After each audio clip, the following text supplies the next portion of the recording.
Hi, I'm Chelsea, and this is Miles, your newly adopted puppy, while he was still in my foster home. I just thought I'd make a quick video to show you where he's at with this training and what he's used to help make that transition easier. So, we do positive reinforcement training. I use both a clicker and a verbal marker yes. Both mean the same thing. When I click or say yes, I'm trying to kind of capture that moment or the action that he's doing to let him know that that's what I'm wanting and that a treat is headed his way. I also raise puppies following kind of the 4 R's, restricting him to a puppy-safe, puppy-approved sort of environment if I'm not actively watching him. This can be his X-pen or his crate, both of which he's used to hanging out in. Removal, if he keeps getting into something that is just too tempting for a little puppy, I just will remove that or remove him from the situation. And redirecting, so he knows, right now he's chewing on kind of like the strap to my treat pouch. If I were to say, he'll stop. And sometimes I am giving him a reward for stopping what he's doing. I'm also kind of weaning that off so that he knows just to look anyways. I don't say it harshly, it's not an intimidating word, it's just another cue to positively interrupt him and redirect his attention to something more acceptable. So that's what I use most of the time if I notice him getting into something, and he will immediately stop what he's doing and look to me for further direction. If I find myself having to say a lot, that means I'm kind of failing in the restriction or removal department, so I need to address, take whatever he's chewing on away or give him, kind of a break, because a lot of times when puppies are most naughty, they are just overstimulated and tired. So, and the last R, the 4th R, is reward. Really watch for him doing the good things and make sure you reward those, because that's how they learn. Rewarded behavior continues. For instance, we do sit, like when he wants out of his X-pen, he sits first, or before I set his food down, he sits first. We're just getting kind of that as his default behavior for what he wants instead of jumping. So, mostly we've been training with luring and capturing. So, like I was just saying, the sitting for his food, he kind of started doing that on his own. Good. So I started rewarding him for that. Miles, come over here. And now that's kind of what he does on his own. So, capturing is when you reward something that they're already doing, and pretty soon that will be repeated, and once it's repeated consistently, you can put a name to it, and you've just created new behavior. Luring is where you start with food in your hand, and you kind of get their body to move following that food. And then once they're doing that consistently, you add a word. I might say scoot, and then lure. And I have not worked on this at all. This is like something I'm just showing you as an example. So I'd say scoot, and then lure with food. And I'm clicking at that end. Once he's doing it reliably both ways, I would go empty-handed and make him think there's a treat, but at the end I'll open it up with my click and then give him another treat. And I did forget, since I was talking, to say scoot, so I'd say scoot, open hand, show him, and reward. And the final stage is making your hand signal smaller. So instead of having to do the whole drastic like that, you can start kind of making it smaller and smaller and smaller till you can do it when you're standing or whatever you want. And you can fade it totally out, but dogs do follow or visual cues a little bit easier than verbal a lot of times. So, and then shaping, say he didn't want to really turn all the way around, I might mark here, I might mark here, and I might mark all the way to the end. So I'm kind of telling him he's doing good little bits at a time and breaking behaviors into small steps. So with that kind of introduction, I'll show you where he's at. His sit he does verbally, but this is his visual cue as well. So sit, and he can do this if I'm standing and we're working on it in like different areas. And then lay down for him is just hand down, and we've added the verbal. I didn't say it that time. So we'll sit up. That's the opposite. You can practice going down and up. So lay down, and I will get him back. Also, his lay down is an empty-handed lure right now. So lay down. We haven't started making that signal smaller. And then empty-handed lure up, sit up. Good. Lay down. Good job. Okay. Let's kind of get you back into the camera field, buddy. There you go. Another thing, hey Miles. Good. You sit. He hasn't played yet here recently, so he's kind of full of himself. So another thing we're working on is touch. You silly. Here, sit. Miles. Sit. Good. Touch. That's not touching. Good. Touch. Good. So touch is just the back of my hand, and he's putting his nose to it. You can use this later if he needs to. You can kind of use it to move him somewhere. You can use it to train other behaviors with him following a hand. If he ever turns into a jumpy puppy when he's greeting people, you can have him touch their hand instead, that sort of thing. So it's a pretty useful behavior. Look. I have to bend over and get in the camera, but I'm just bringing my pointer finger. Well, you are full of yourself, buddy. Let me get him a toy, because he thinks he needs something to do. Here.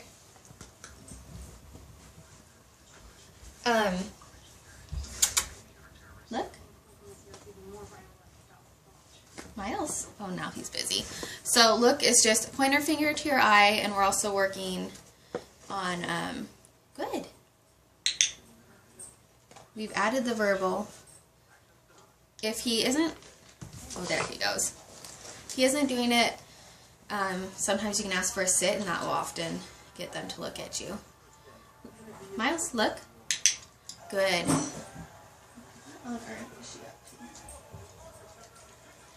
Another way we practice look is putting treats in both hands. He's trying to mug me, and he's not going to be successful. So we put treats in both hands and kind of separate them. And mark when he makes eye contact with me. So we can kind of shake it up and wiggle our hands.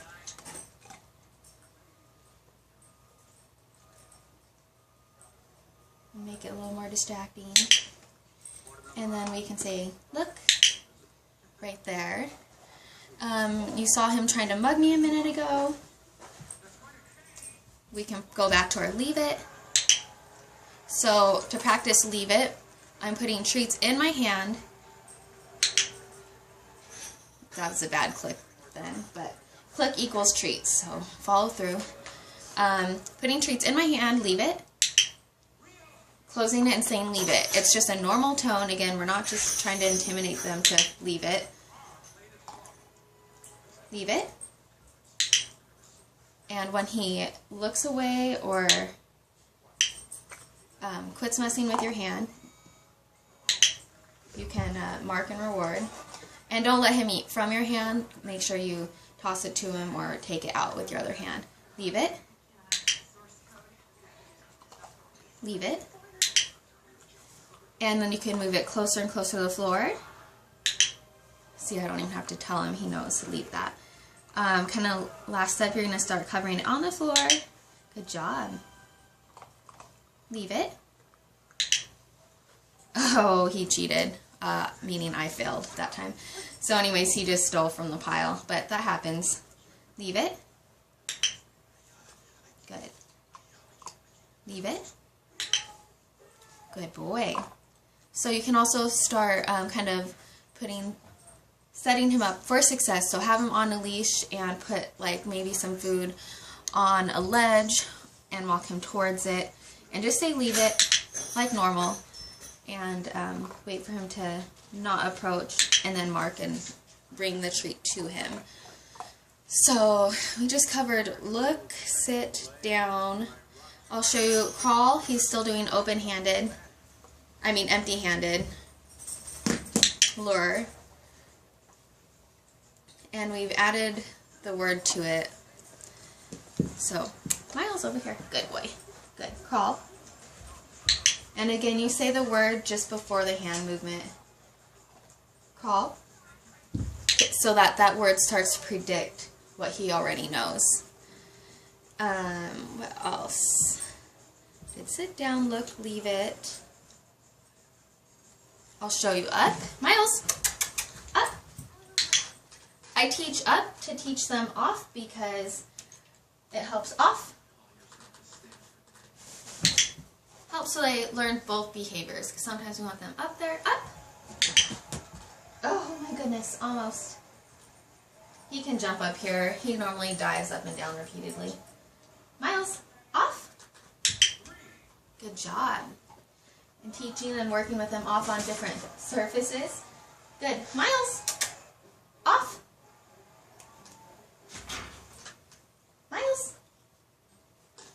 Oh, I think he still smells a treat. Off. Good job. Good boy. Work on different surfaces. Don't make it just like he has to get off of the couch all the time.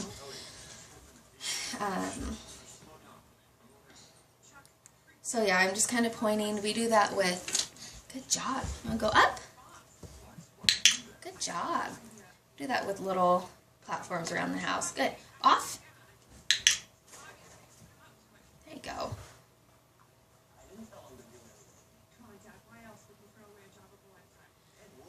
Miles, here. So we practice recall with here. Kind of a game that I play since I don't have a person to do this with is I toss a treat away, let him go over there, and then I call him back kind of when he's done. If you have more than one person in your house, you can both call him back and forth, reward, that sort of way. Miles, here. Keeping it fun like that. And I'll show you kennel. So he goes in kennels in an X pen really well. And in crates, kennel. Good. So we just start marking little bits. This isn't a kennel he normally goes in. I mean, this is the one he stays in. When he's in there, toss him treats. Make it awesome to be in there. Okay.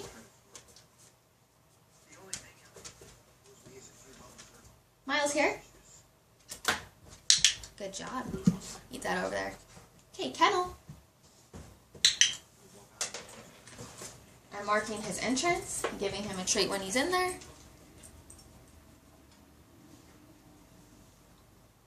Good. Marking his treat in there. You can also leave treats, like put a treat in his kennel kind of at random times in the day, even when he's not in there, so that he sees it and really wants in. You can close a treat in there as well to make it super desirable for him to want in there. Okay. Good. So that's his kennel. Try to move right along. Here is a dog bed. Same thing. Go to bed and point. Right now I'm just marking for him being on the bed and I'm putting treats on the bed. Okay, go to bed.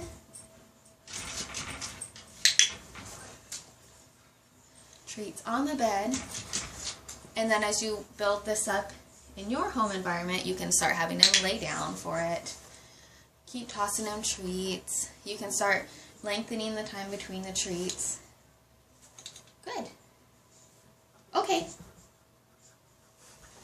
Miles here. Oh, he still smells a treat there. That's a distraction he's not ready for.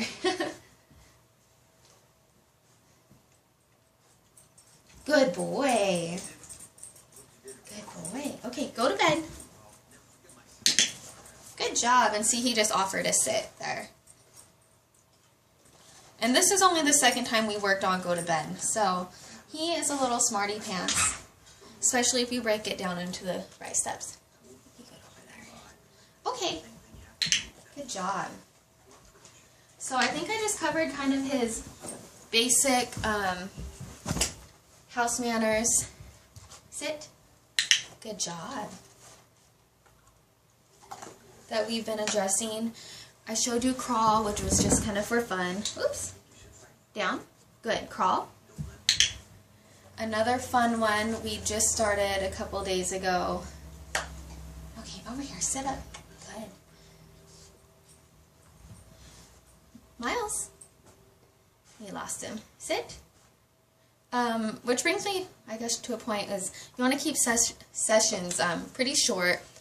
I tend to drag it out with Miles probably maybe once a day to work on building his attention. But most puppy sessions, you're good to just, run through a few cues for maybe 2 or 3 minutes. So, sit. Good. Shake. Good. So, he is sometimes prone to putting his paw up when I feed. Yes, good boy. When I feed him a treat, so I've captured that and added shake for his paw.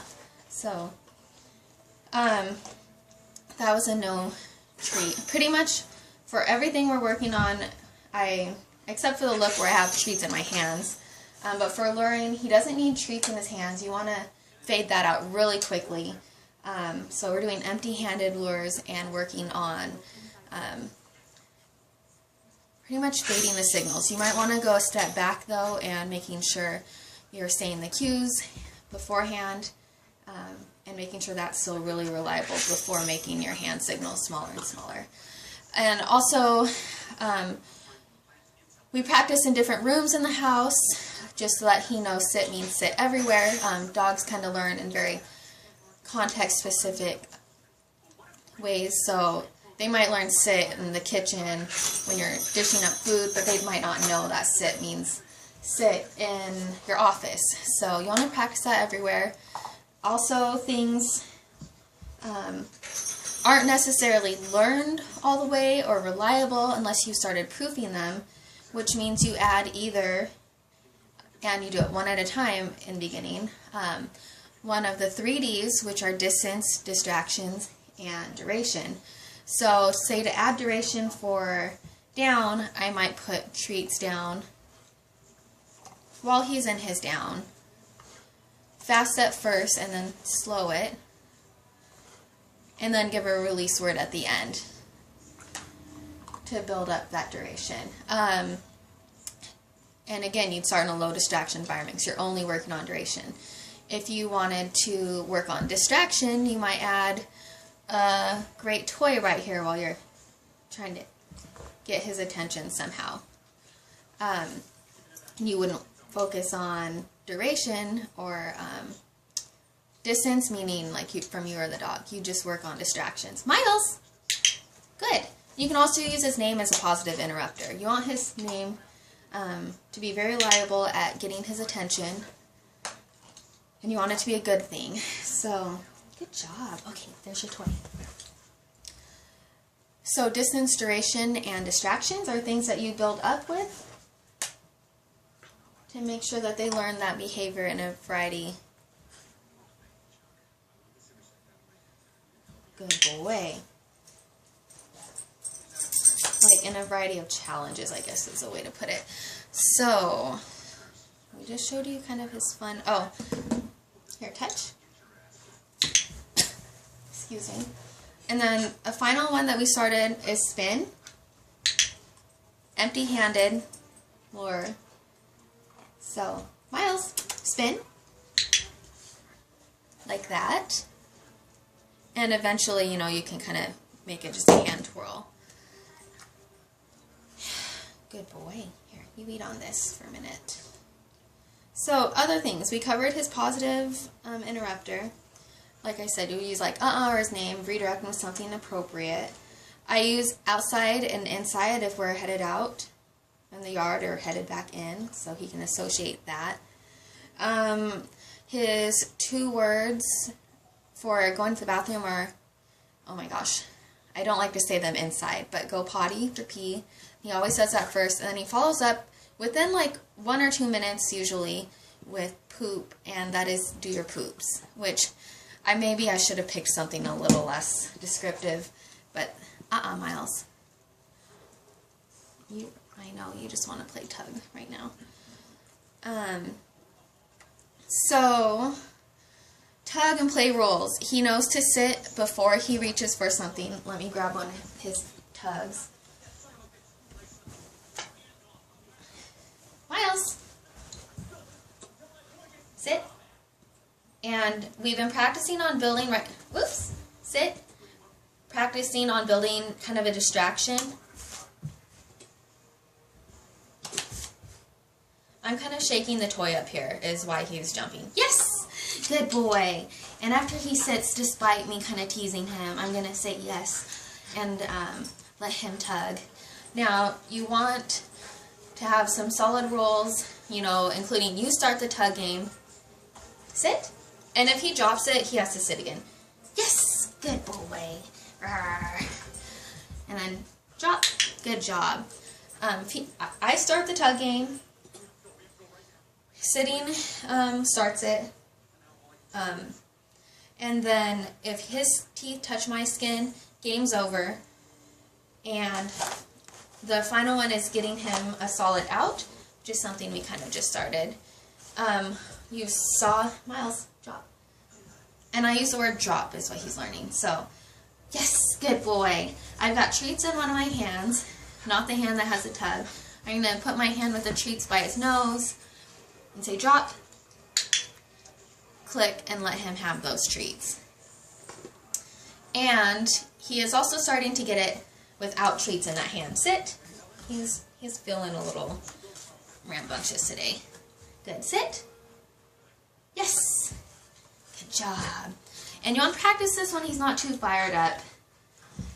If he's getting overstimulated and he's not able to drop it when you ask, time to end the game. Get him to drop with something like a higher value treat. Oh, speaking of treats, indoors he works great for just kibble. And even out in public, a lot of stuff that he knows really well, like sit and look, he will work for just kibble. But you want to bring some higher value stuff when you go. Okay, drop. Good. And that was an empty-handed drop. So, that was his tug game. Same for play. If his teeth touch my skin, game's over. The yelping thing, he's not a very mouthy puppy.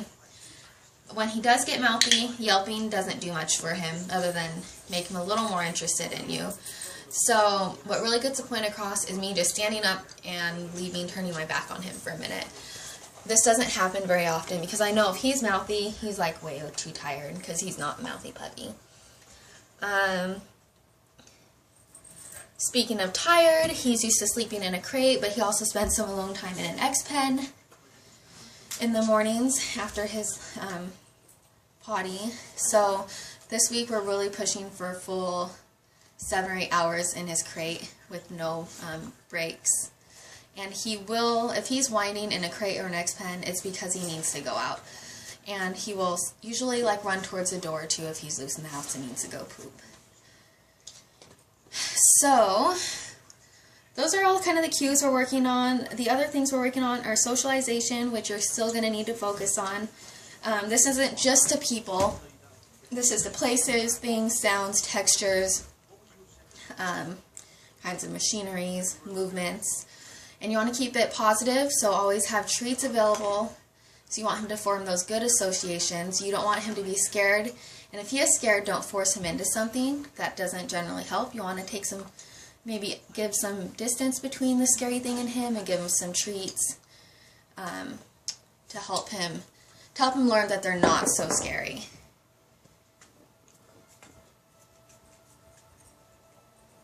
So,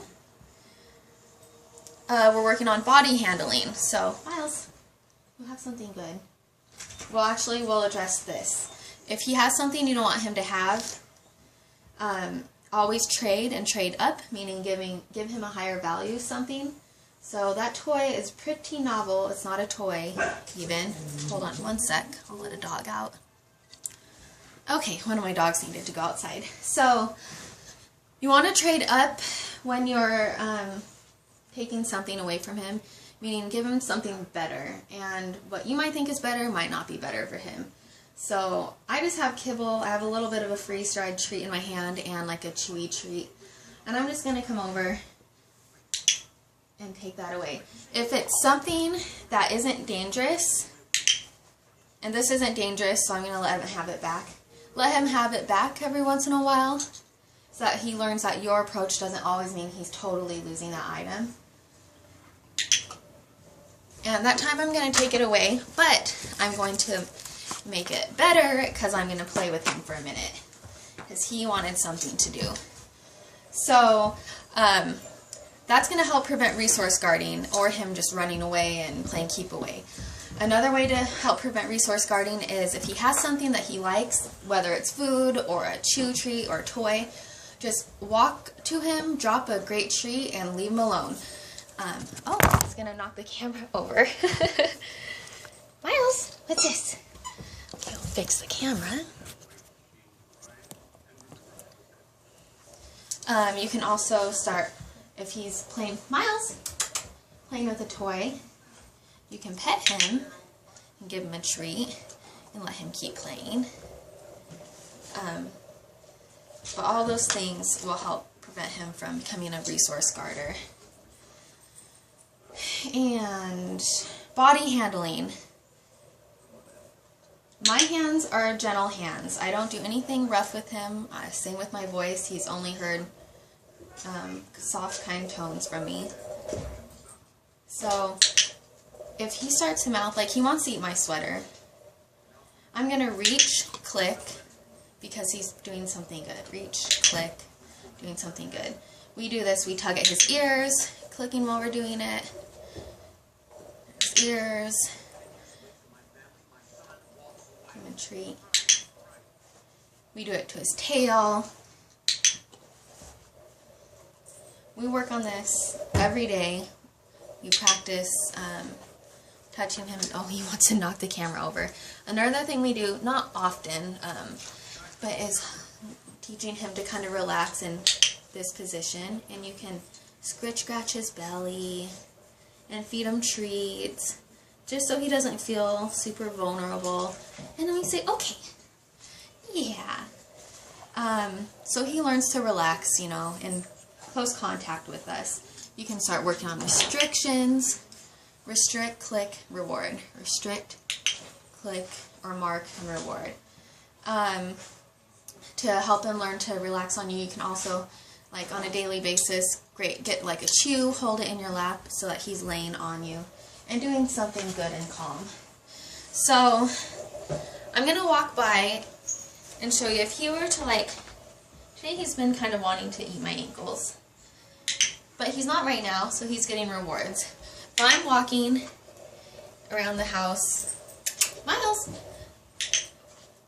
and I've got like a bowl of food or a plate of food, or even if I have baggy pants on, because all those things kind of tempt a dog to jump or mouth, I'm going to like reward for his being good. Even though we're not asking him to do something, we're going to show him it's more rewarding to kind of walk with us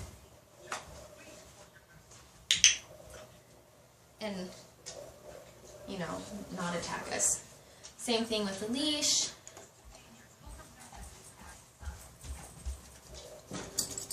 And I apologize, thanks for hanging in here, that this is taking so long, but hopefully it'll help.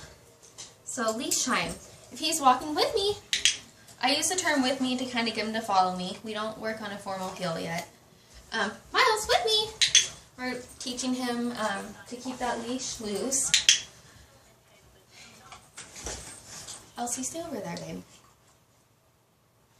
And as long as he's walking around the house, not mouthing it, with me, his leashes are very tempting little toy-like things. Miles, with me. Good job. So we just do this all around the house. We're starting to do it outside. Out and about, we're using it. But that's kind of high distraction, so be prepared to bring the good treats for that.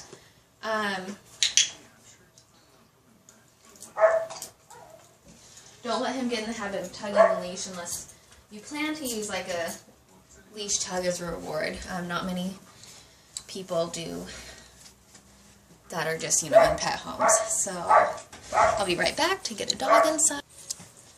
Okay, almost done here. Miles is at the end of his attention span, way past it actually, but he's getting some breaks. Lay down. Other mouthy behavior, if he's going for your ankles, if I just stop, he will pretty much stop immediately because fun's over, the legs aren't moving, the clothing isn't moving. Moving slow helps rather than running around with them and getting them, hey boo buds, hold on, overstimulated with, you know, crazy moving legs. Move slow. If you need to burn energy, you know, you can try, hold on a sec. Hey Soph, what's up? You can try a flirt pole. That's like a, you can use like a lunge whip with a toy at the end, or a pole with a cord and then a toy. Something that is like away from you, moving, he's chasing, you're at a standstill so you're not the target. Really fun. He likes that as well. Jumpy behavior, pretty much do not reward him for jumping. You know, if he's trying to get your attention, look away and wait until he's got 4 feet on the ground. And don't forget to reward him when he has the 4 feet on the ground. You can start, you know, making that a longer, or wait longer till you address him while he's on the ground, so he doesn't learn to jump and then sit, and he's going to get your attention really quickly every time. So, but at first that's okay. I think that's about it. Just a final word on, you know, keeping things positive so that you're never scary, your approach never means something that's bad's going to happen. Focus on managing his environment to set him up for success, and then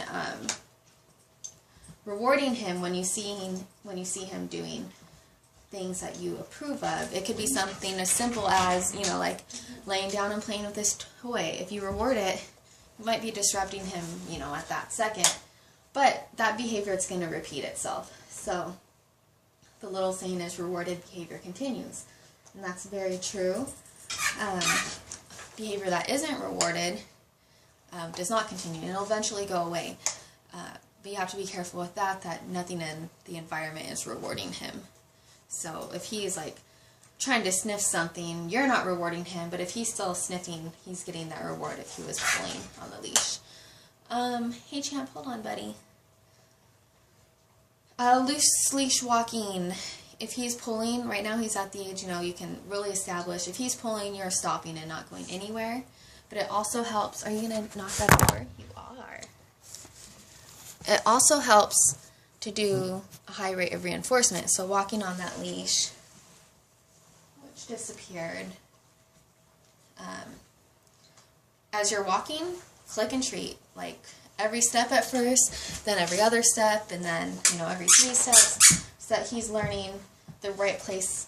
The right place, the right tension is getting him the rewards, so that you're actively teaching him that. Hey champ, hold on.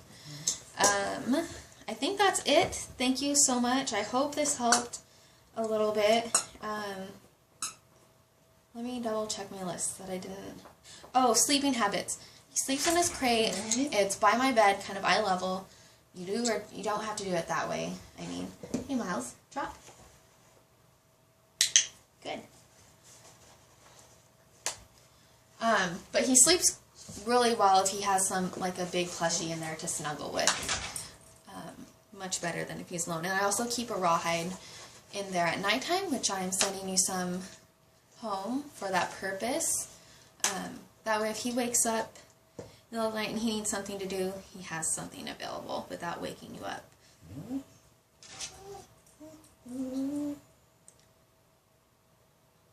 think that is it. So good luck with him. You've got a couple great books that you can learn more from, and I wrote some notes in there for other like YouTube training channels that can teach you pretty much anything you ever want to learn without ever having to use force or aversives. And he is an awesome little puppy. He is super smart, and he is adorable, and I have really enjoyed having him here. So, like I said, good luck, and I hope you enjoy your new little doggy.